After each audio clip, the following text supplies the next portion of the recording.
So thank you for coming. I wanted to get my thank yous out of the way before I begin because I may run long and I don't want to miss them. So thank you to the Freedom School, first of all, for offering me this opportunity to share my research and my passion for these women. And I want to say thank you to Kimberly Fairbanks, who's one of our former graduate students. She has been my partner in this process. She's an actress, and she has crafted every word that these women say that you will see today with me. Unfortunately, she doesn't only work for me. She also works for NBC, so she is off filming right now and texted me at 8 a.m. this morning and said, they filmed all night last night, they're still filming this morning, and she was gonna try and be here, but cannot. But we had a backup plan, which leads me to my biggest thank yous of the day, which is to my two graduate students in the theater department right now, John Mulaney and Bree Knight, who have agreed to sort of step in and help me create these performances for you, even though Kimberly is not here. So today you'll get to see both my research and the way that I work within the theater, but also the way we map these histories on the body of the actor. And finally, I want to say a little thank you to the theater department. I'm so appreciative of so many faces here that I know, and that you've taken the time out of your day to come and support me, because I am a theater historian, and I work in the theater department. My name is Dr. Valerie Joyce. And many times as a theater historian, that means that I study and I teach theater history. But I'm also a practitioner. I'm a director, a dramaturg, and most recently, a playwright. So I also see theater as a way to explore and to teach history. The historian and the artist often face similar dilemmas when conjuring the voices of the past, particularly when those voices have been deliberately erased or marginalized in traditional historical narratives. And yet, both scholars and artists can share a common goal: to allow these oppressed voices to speak again and to invite contemporary audiences to imagine the experiences and understand the lives of long-silenced communities. Recuperating the lives of 17th, 18th, and 19th century African-American women presents a particular challenge for both the historian and the artist. The traces that remain of their stories are often buried deep in records that are left by others.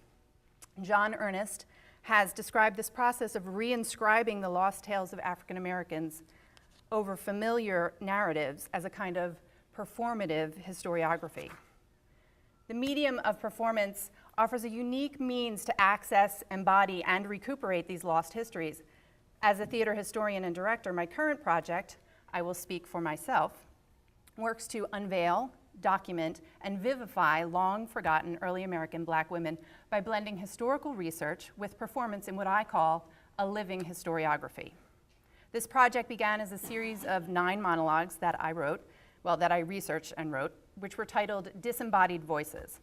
And they were inspired by early American scholar Odai Johnson's continued examination of issues of evidentiary absence when pursuing historical reconstruction.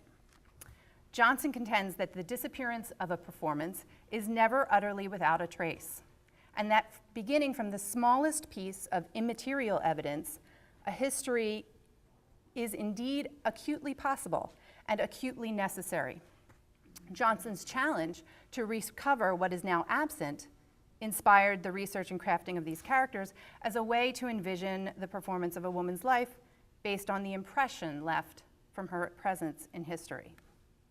In developing the script for Disembodied Voices, I wanted to use real women and, whenever possible, their own words.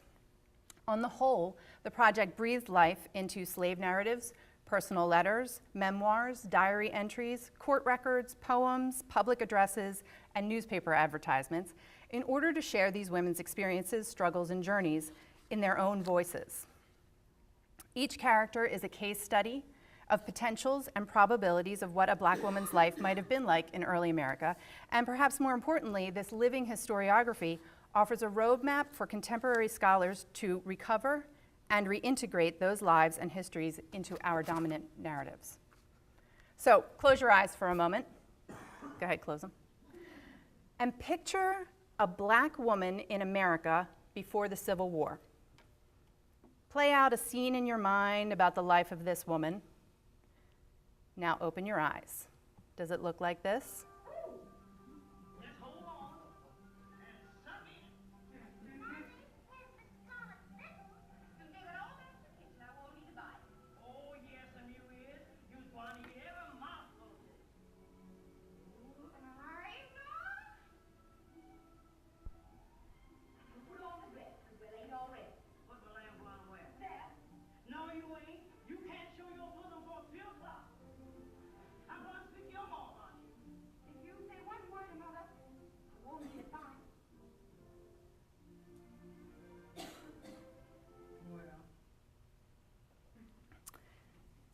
persistent mammy, that was Mammy, and pickaninny stereotypes, she was the one with the tray, are, with their compelling characterizations and distinctive dialects, dominate the discussion of Black women's lives before the Civil War.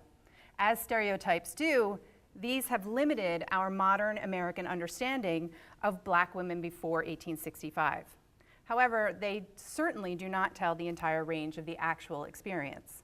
The relatively unexamined reality is that Black women from colonial times through the early 19th century found ways to make bold choices within the confines of their situations at a time when society doubted that they were even intelligent enough to understand their circumstances. There are few biographies of these women because their actions were personal and their audience was private. Their choices were subtle, but their impact was substantial and sustained. For each Harriet Tubman or Sojourner Truth, there are hundreds of others who remain undocumented. Their stories remain unexamined because the evidence has been lost, ignored, or worse, intentionally erased. And as the nation commemorates the 150th anniversary of the Emancipation Proclamation this month, historians and artists must begin to piece together the scraps of evidence that can revitalize these women's stories in order to fully recognize the foundational ways in which they have shaped the American experience from its very beginning. Today, I will briefly explore the research and development of my work. I will speak for myself. Through a close examination of the creation of these three characters who lived in Philadelphia before 1863, Abigail, Matilda, and Mrs. Mary E. Webb. These are all monologues that I wrote, in order to examine the ways that Black women shaped the American experience from its very beginning through a non-violent social change in an intensely racist society. Although the process for developing each monologue was relatively similar, each case posed its own unique issues of evidence, construction, and performance choices, which I will talk about today. Crafting tangible and credible identities for these insightful and at times incited women requires striking a delicate balance between scholarly rigor and artistic license.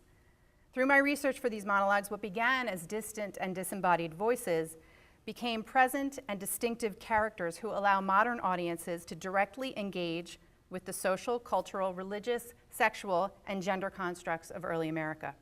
Their stories are as compelling today as they were centuries ago. Developing each character required meticulous research into their social, educational, and economic circumstances in order to create a text that would both reflect the woman's historical situation and provide a compelling dramatic arc. One of the exciting challenges of this type of research, when the remaining absence is greater than the presence, is defining credible evidence that testifies to these women's experience.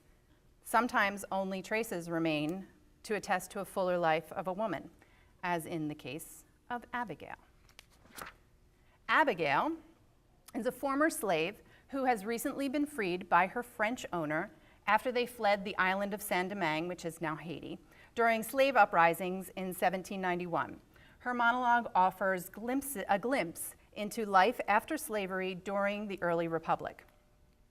The creation of this character was inspired by an entry that appeared on the list of the dead from the yellow fever epidemic that killed almost 5,000 Philadelphians in 1793.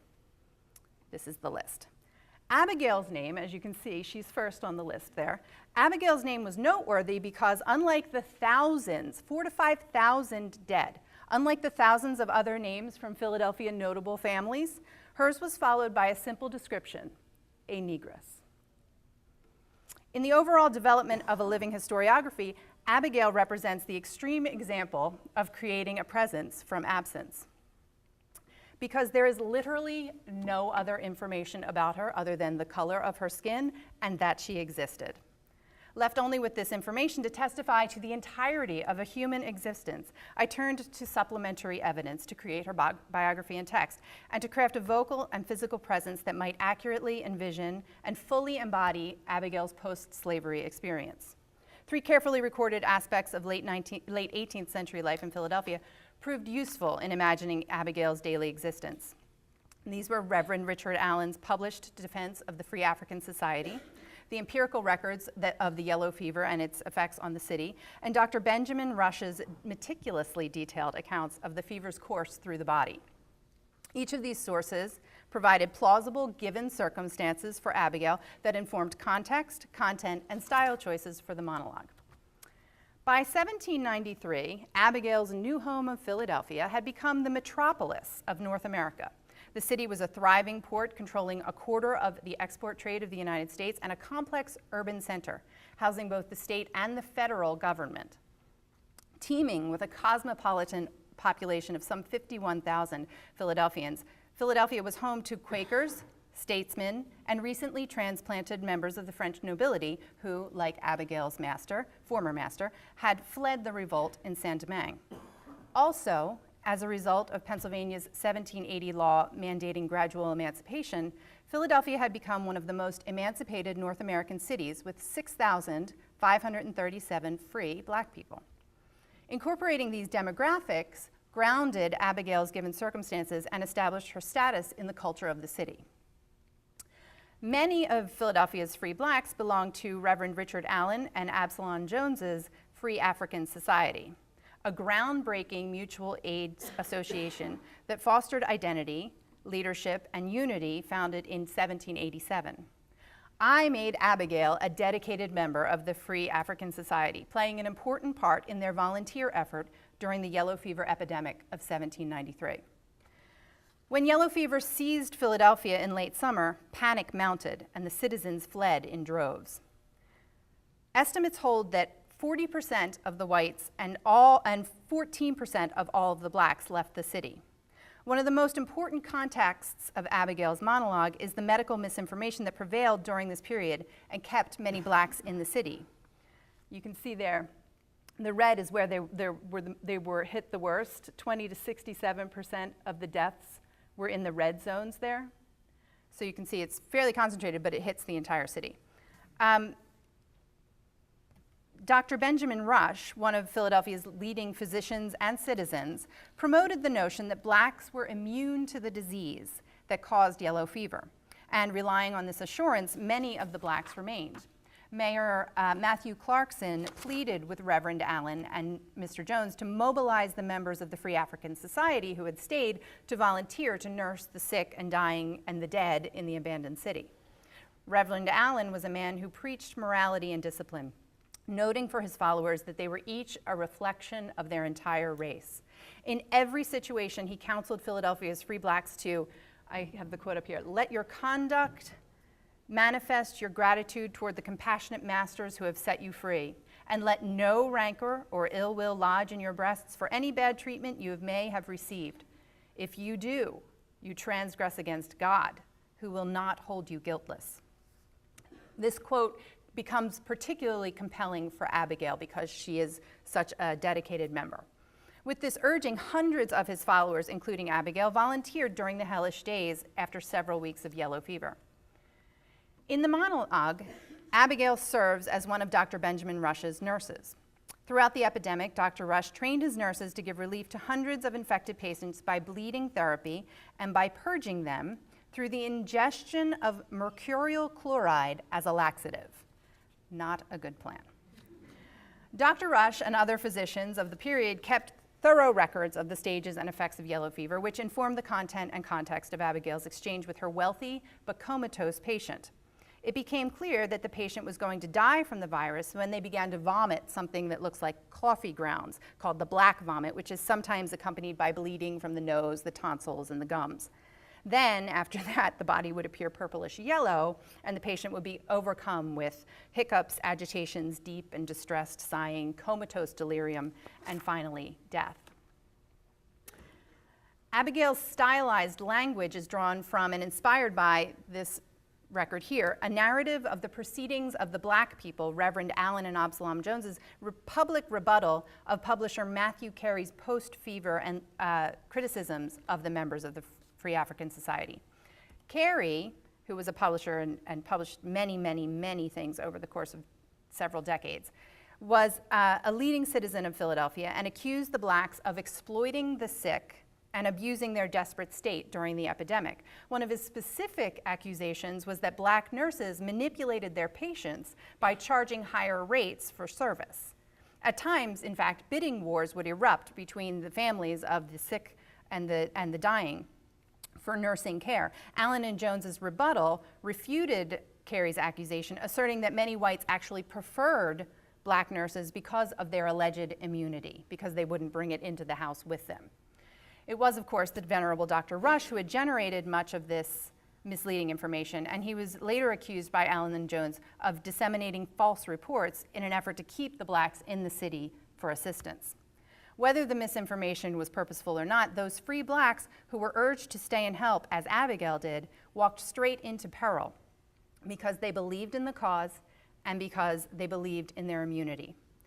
It is this strong sense of duty that instigated by Reverend Allen's call, Dr. Rush's confidence, and her patient's dire circumstances that create the central conflict for the character. For Abigail's children are also ill, and they need her too. In developing all of the characters, two issues of dramatic construction became abundantly clear for all of my script analysis people. First, each woman must be engaged in a central conflict that drives the action of their monologue, and second, they must each exist within a moment of heightened tension, whether they are faced with a crisis, a catharsis, or on a crusade. Finding the specific moment where the stakes are the highest for the character that is also grounded in the historical context, immediate for the audience, and fraught with conflict became the most critical decision-making part of the process. In order to set Abigail in a moment of heightened tension, the monologue occurs just before dawn in a private setting in the home of her patient, the wealthy Mr. Taylor, who's all alone. He struggles through a comatose delirium in the final stages of the infection. Abigail has been up for several nights and can leave her patient at dawn and go home to her children.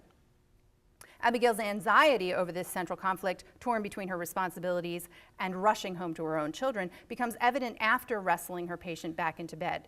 She confides, "You know, I have my own babies to worry about too. When I left my William, he had a chill and his head ached, but Dr. Rush assures us that we do not succumb to the disease and he will be fine."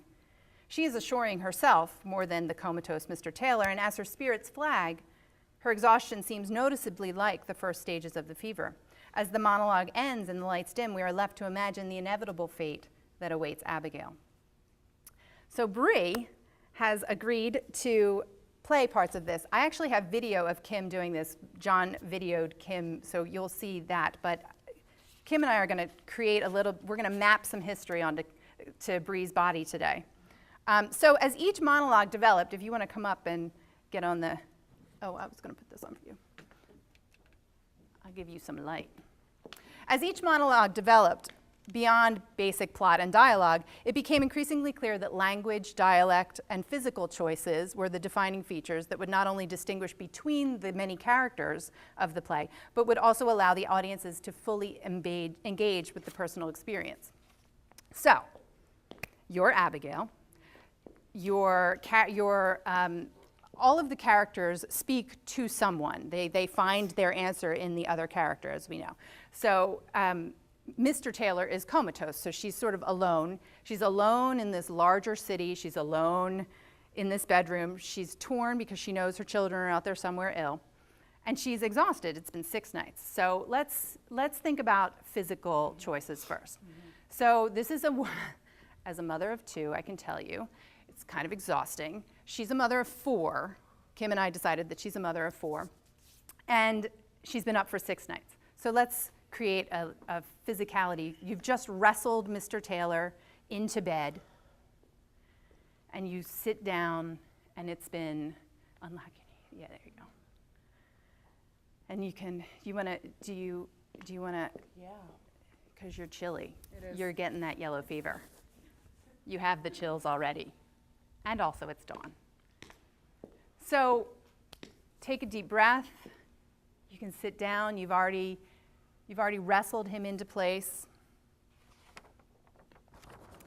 And one of the things about being alone in the house with this man who's comatose and being alone in the city in general is that it allows Abigail a little more familiarity, a little more ease and freedom with the kind of interaction that she would normally have with a white man who was wealthy.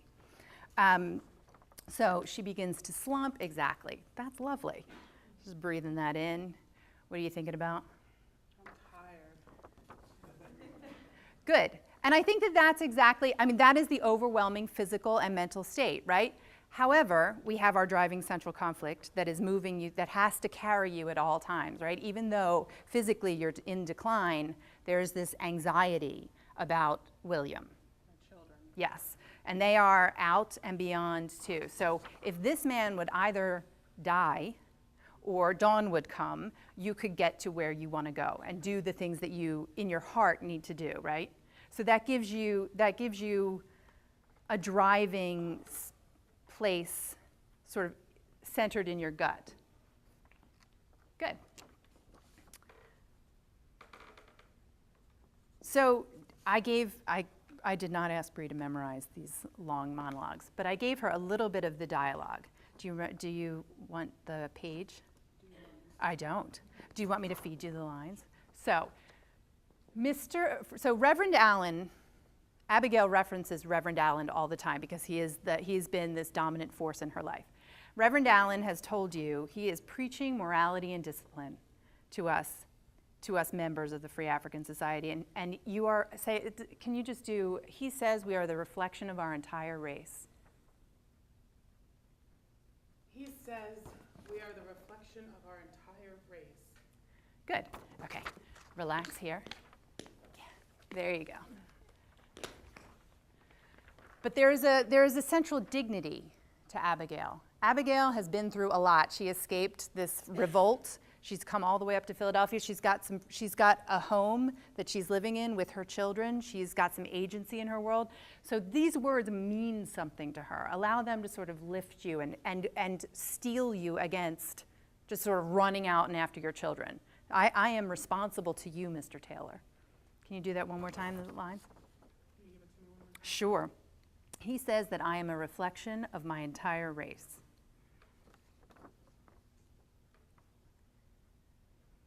He says, I am a reflection of the entire race. Of my entire race. Of my entire race. Good. Those words really, they keep her here.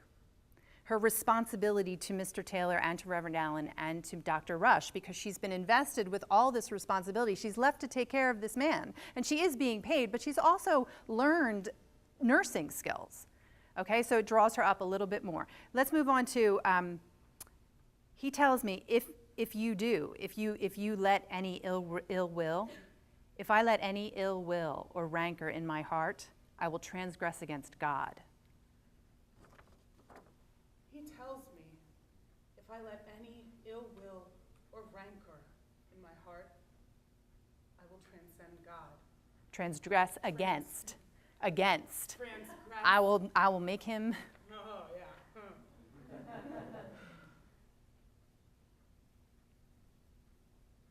He says, if I have any ill will or rancor in my heart, I will transgress against God. And he will not hold me guiltless. And he will not hold me guiltless. See, that's really interesting. What's really great for me is that I'm hearing these words out of a new mouth, just as you are right in this moment. So in some ways, when I work with Kim, there's this central dignity that she has almost in every character. And I never hear how that impacts her because there is so much. I mean, she was a slave. How can there not be ill will, right? I hear this sort of like, he tells me this, and yet I resent that. I resent because I want to go out. That's a really interesting reading. Is that, what do you think about those lines when you say them? Well, it was interesting. I remember when I was reading the monologue last night, that particular section that you had highlighted about Reverend Allen and what he says, and thinking about the role of religion, a relatively new religion to the Black population. Great insight. From Africa. So, and just the fact that religion may just be something to hold on to because there's not much else really physically other than like family for slaves or freed slaves to hold on to. So religion more as a comfort, a physical comfort than a spiritual comfort. Great. Fantastic. All right, can we give 3 a round of applause? Thank you. Thanks, Valerie. I'll have you back up in a moment. Okay, so I wanted now,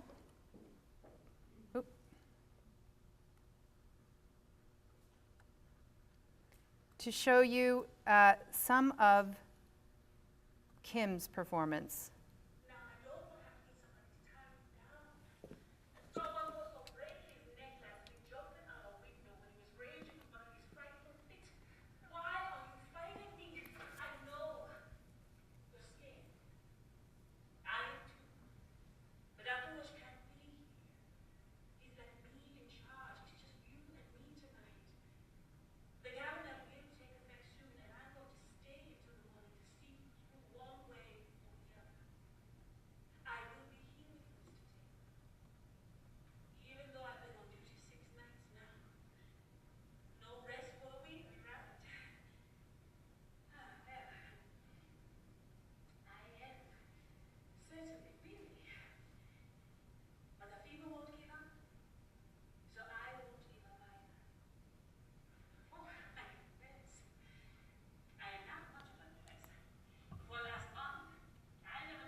So you can see that there's one other choice we didn't talk about because I didn't want to ask Bree to whip up a little West Indian accent for me overnight. But one of the things that controls one of the contexts that she's living in is that she was the slave on a French plantation, and she came from Africa through Haiti to Philadelphia. So that is one of the other choices that we made in creating this character. Let's put you back on play. So her richly layered performance illustrates the ways in which scholars and performers might craft living historiographies that establish and explore the complexities of life as a former slave in the early republic. Abigail's central conflict, as well as her ultimate end, as we know, she dies, serve as a counterpoint to Dr. Rush's life-altering work during the epidemic, which ultimately was for the benefit and the detriment of Philadelphians of both races. And utilizing Allen and Jones's text to create Abigail's detailed observations offer the audience both specific understanding of the dire circumstances and, more importantly, a broader sense of the ways in which these Free African Society volunteers played a part in the city's recovery. Her monologue works to remember, recuperate, and honor all of those Free African Society volunteers who risked their lives and whose generous sacrifice remains widely unacknowledged. The next piece from I Will Speak for Myself is Matilda.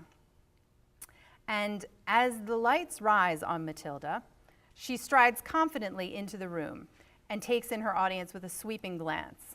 It is 1828, and Matilda is a rabble-rousing educator, a grassroots agitator, and an early agent of nonviolent social change. Her strong, clear voice rings out as she demands, "How can you, as mothers of daughters, not fight for the right to educate these young women?"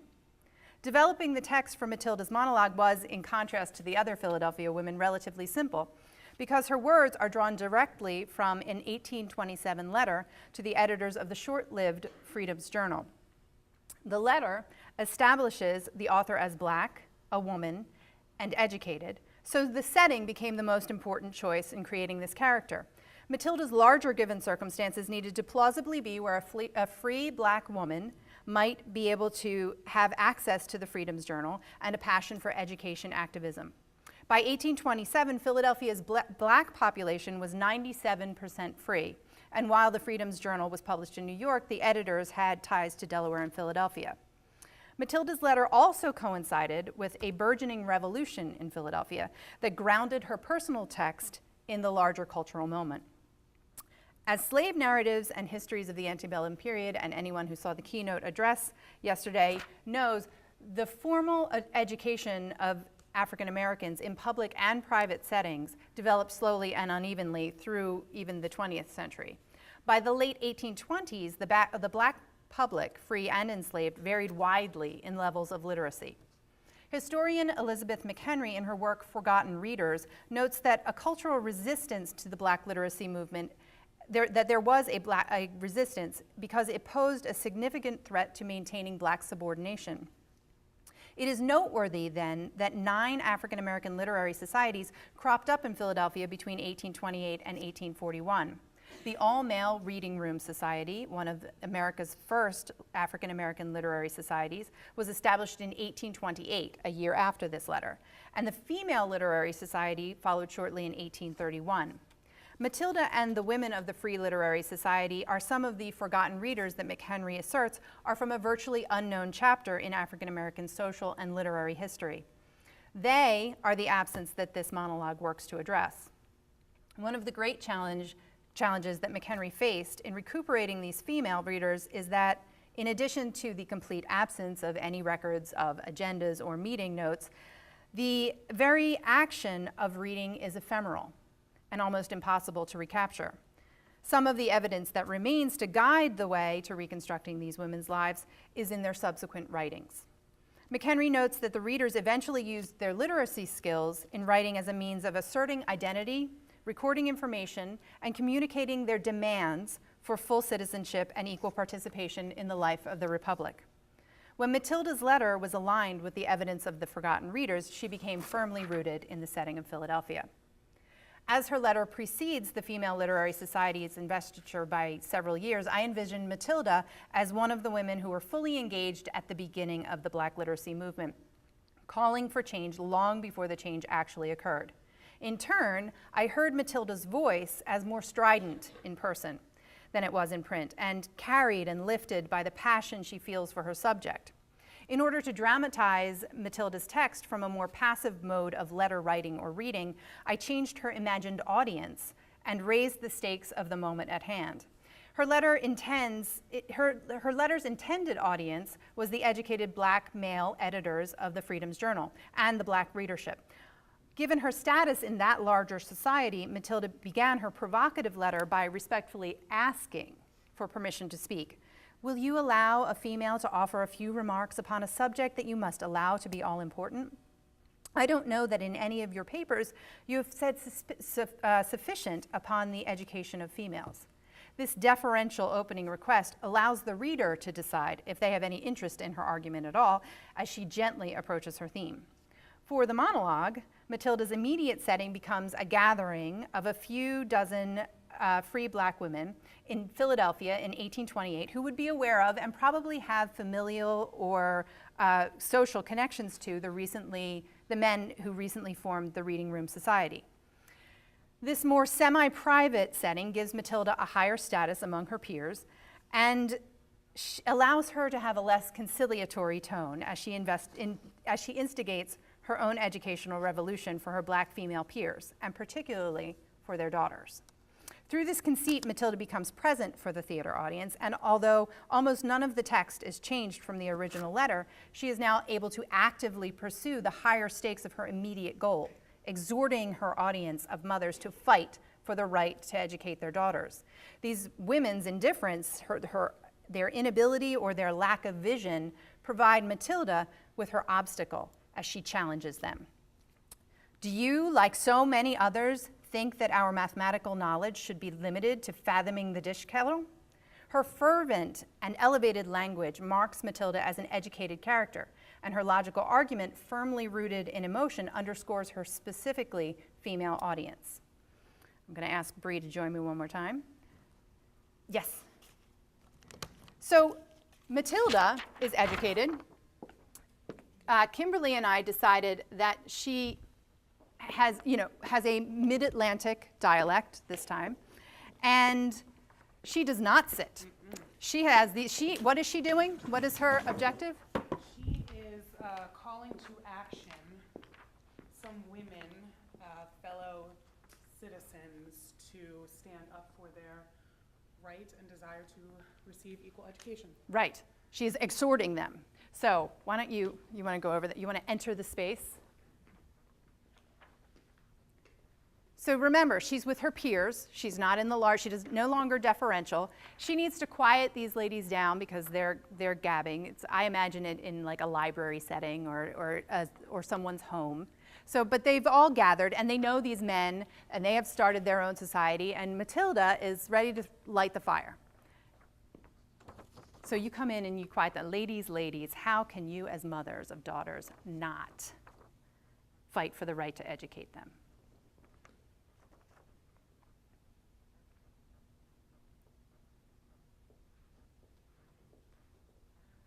Ladies, how, as mothers of daughters, can you not fight for the right to educate your children? Thank you. Nope, that's fine. That's fine. Okay, good. Come back up here. Feel your light. There you go. All right.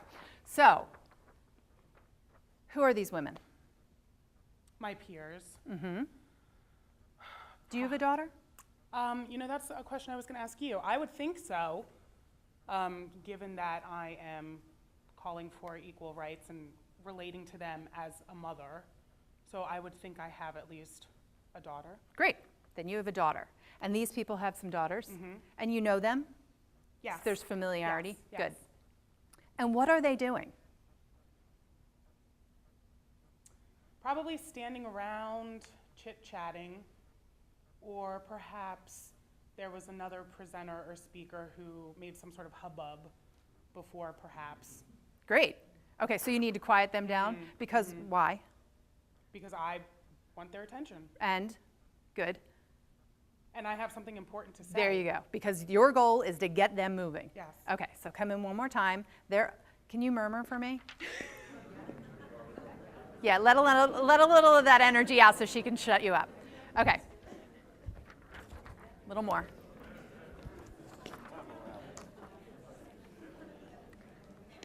Ladies, how can you, as mothers, not fight for the right to educate your daughters? Good. Now, let's think tactics.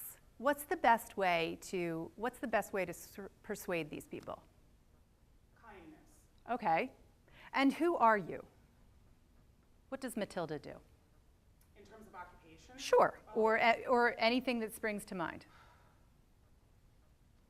Well, How does she? and that's an interesting question because I was wondering if, in terms of her history, if she has any connections to slavery, if she is a freed slave, or if she was born free. What would be those two? What would be the outcome of either of those choices? Well, I would think if Matilda is coming, having been a free slave, particularly in that slaves were not allowed or afforded an education, so perhaps that might give more fire under her cause. Great. Whereas if she were born free, she may have had some inkling of an education. That's great. Because as I said in the very beginning, these stories are as compelling now as they were then. Why? Why are you all here? For an education, right? Because education is the key.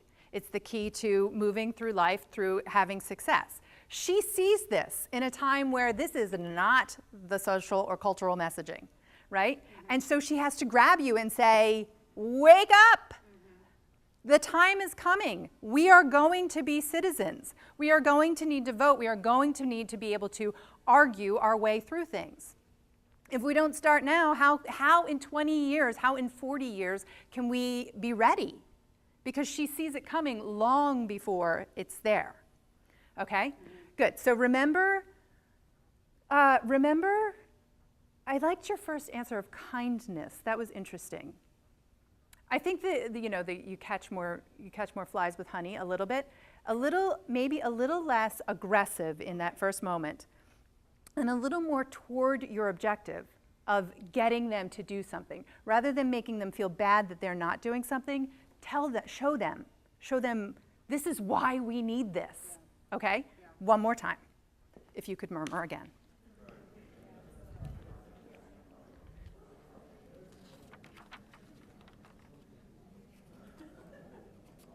You can get a little out of hand. Ladies, how can you, as mothers, refuse to fight for your daughter's education?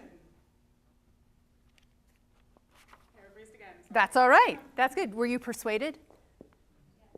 Of course you were. You're playing along. Good. Thank you, Debris.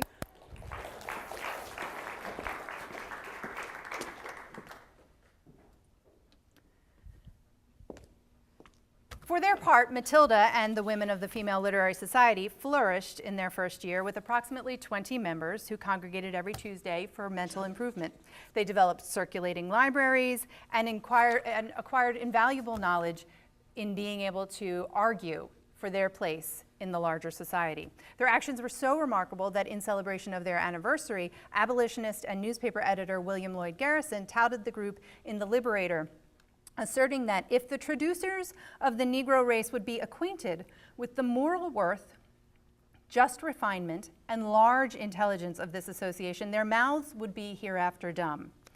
They were growing as a literate group and recognizing literacy's potential in the fight for civil rights, and were able to utilize writing in order to communicate, argue, assert, and demand recognition for full participation in their society. And with only these few lines left in the Freedom's Journal to attest to Matilda's personal convictions, this character represents the countless other Philadelphia women who valued education throughout the 19th century.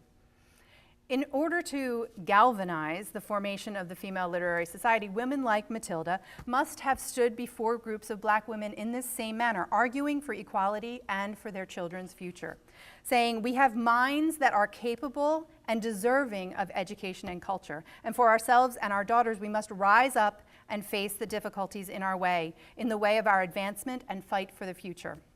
She urges her fellow free women to imagine beyond the very basics of education in order to prepare for the day when they might be acknowledged as capable, respected citizens. And this is something that my third character, Mary E. Webb, wrangles with each and every day. The strongest support of slavery has been found in the very general conviction that the blacks are essentially inferior to the whites, and that they can never be anything but smooths of wool and the drawers of water. If, however, an increasing desire for mental improvement and an ambition to excel in pursuits which require intellectual culture furnish evidence that they are fit for something besides slavery, they are in a fair way of vindicating their right to freedom. Mrs. Webb, whom the Philadelphia newspapers termed the Black Citizens, is a new candidate in a department which, thus far, the blacks, we believe, have not entered. She proposes to give readings this week in Boston from Shakespeare and from some of the poets after the manner of Fanny Kemble. Her career has been a singular one. She was educated in a convent and is a woman of cultivation and refinement. Her whole manner is thoroughly that of a lady. She is slight and delicate in appearance, with features somewhat of the Spanish cast, and entirely simple and unpretending. Mrs. Mary E. Webb, during the increasingly tense years leading up to the Civil War, worked as an orator and actress, quickly becoming known as the Black Siddons, likened to the famous British actress of the period Sarah Siddons, for her skilled readings and performances. Mrs. Webb's talents inspired abolitionist Harriet Beecher Stowe to create a one-woman adaptation of Stowe's anti-slavery novel Uncle Tom's Cabin, expressly for her. This piece, called A Christian Slave, was a clever marriage of patronage and promotional innovation that earned Stowe and Webb international recognition. After touring parts of America and performing for royalty in Europe from 1855 to 1856, Mrs. Webb died abruptly of consumption at the age of 31, leaving no diary, no memoir, nothing to concretely establish the facts of her life. In fact, though her own thoughts and words are not recorded anywhere, and all that remains is a brief biographical sketch by her husband. She was a Philadelphia woman. She married Frank Webb in 1845. For about 10 years, they worked in clothing-related trades, and she had absolutely nothing to do with the theater. And then the economy turned bad in 1854, and she decided to put her marked elocutionary powers to some practical use. She had only modest success as a performer until her husband drew the attention of abolitionist newspapers because he was denied passage on a ship to Rio de Janeiro because his skin was too black.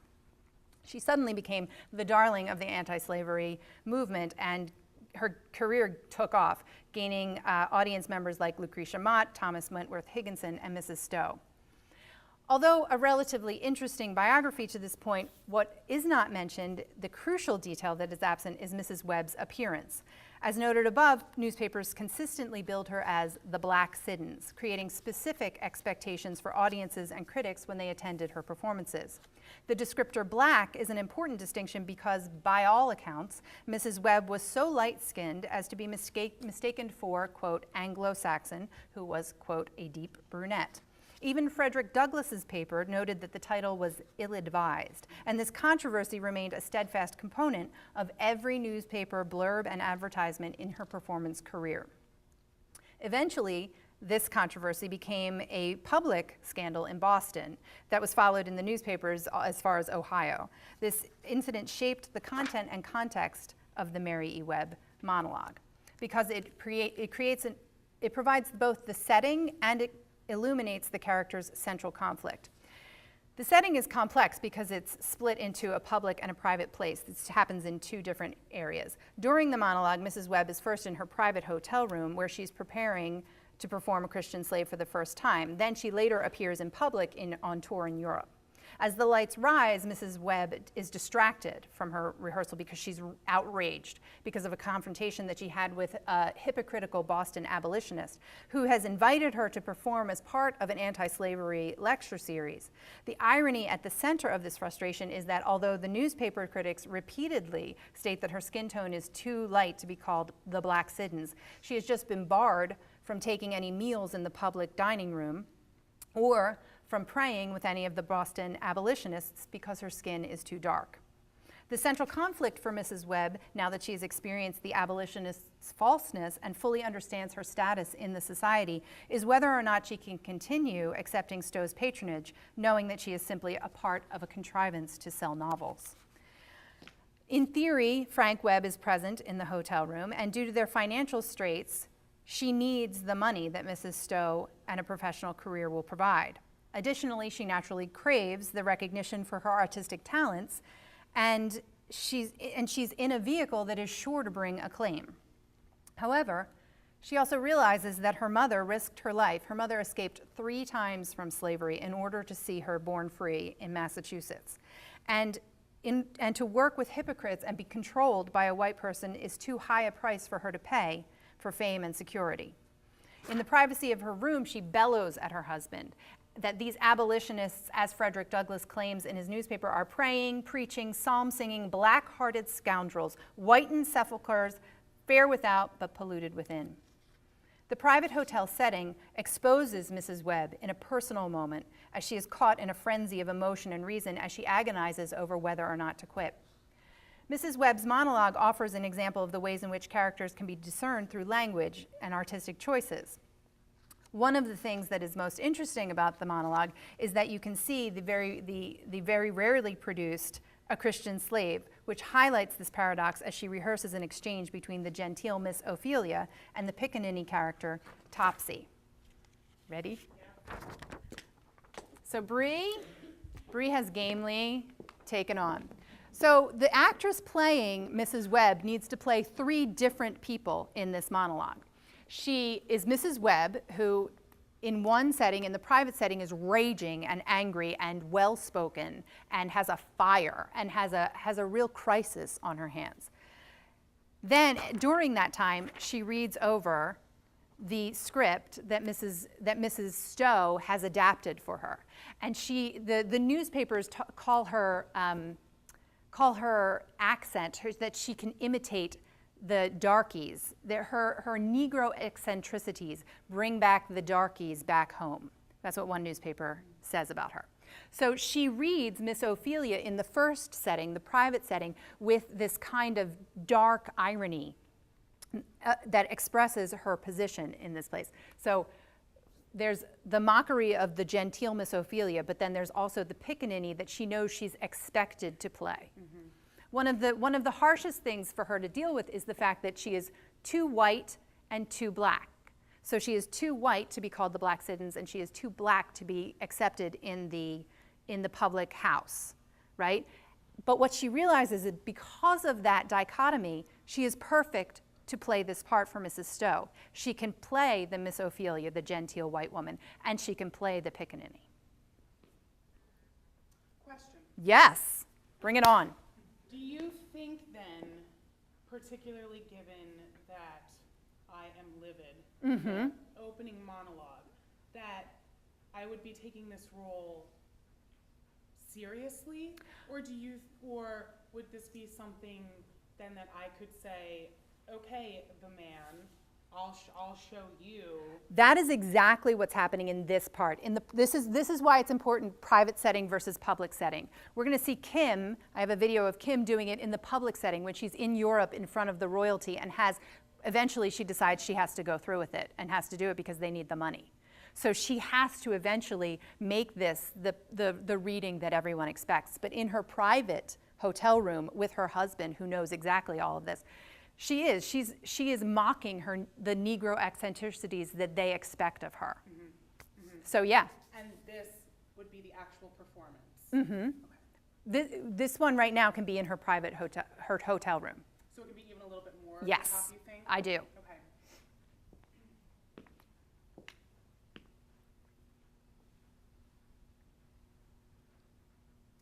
Now, Topsy, I'm going to show you just how my bed is to be made. I am very particular about my bed. You must learn exactly how to do it. Yes, ma'am. Now, Topsy, look here. This is the hem of the sheet. This is the Good. I'm going to stop you there for 1 second. Wonderful. Yeah. Good. Now remember, Miss Ophelia is of the land. Yes, there you go. Yes, there you go. And she's Southern. She's very genteel. So it really explores the range of Mrs. Webb's abilities. So she's as genteel as you can get. And then the Topsy was great. Even explore what it's like the bottom half of Topsy. You know, she's as bedraggled as they come, but she's a little shuffly. Okay? Good. Would you like me to just continue or start from the top? Whichever, you can continue. Now, Topsy, look here. This is the hem of the sheet. This is the right side of the sheet, and this is the wrong. Will you remember?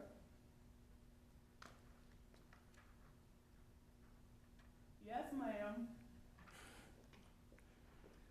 Now, Topsy, let's see you do this. What's this? You naughty, wicked child. You've been stealing this. Laws, how could it have gotten in my sleeve?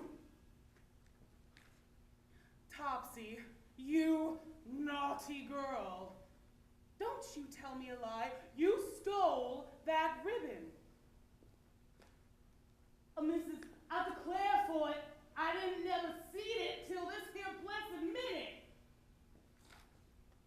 Topsy, don't you know it's wicked to tell lies? It never tells no lies.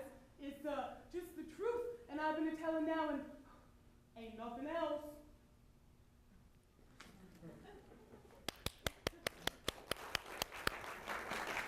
Fabulous, thank you.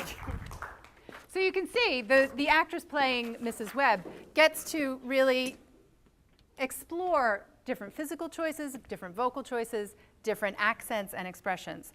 So I'm going to show you one last moment of Kimberly playing Mrs. Webb.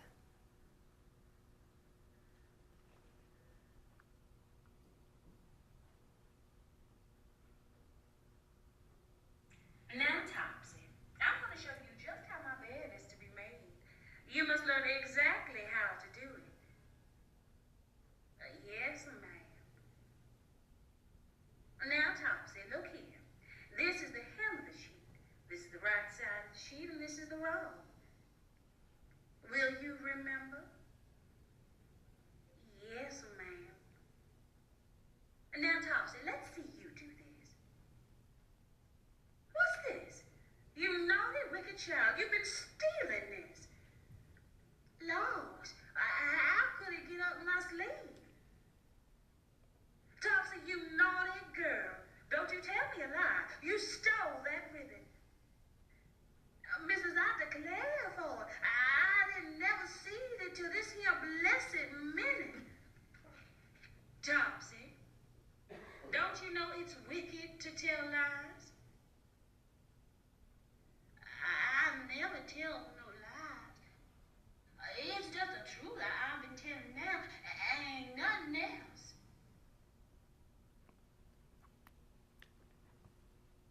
The contrasting, oh, I'll put this on so it'll be nice. The contrasting nature of the public and private behavior within the Mrs. Mary Webb monologue effectively conveys the dichotomy between stereotype and reality by literally and figuratively forcing them into conversation with one another. The dichotomy becomes heartrending at the climax of the formerly enraged, articulate, and opinionated Mrs. Webb performs a sadly palatable Topsy in public for the benefit of her patron. The ability for audiences to read this reserved performance with the contextual knowledge of her conflict and the abolitionists vividly illustrates my project's ultimate goal: to illuminate each woman's deeply layered experience in order to subvert the stereotypical expectations of the pre-20th century Black woman. With only the traces that remain of Abigail, Matilda, and Mrs. Mary E. Webb, their work in the world, I Will Speak for Myself illustrates the ways in which historical research and performance might collaborate in a living historiography that contributes to our understanding of life after slavery, the fight for women's education and equality, and of the abolitionist movement. Together, the scholar and the artist can fill these women with breath and life, shaping a fuller, more nuanced understanding of the complexities of these lives so that it is possible, as Johnson notes, that the residue and traces may yet be made legible, may yet be read for the materiality that was and the memory they yet contain. Thank you.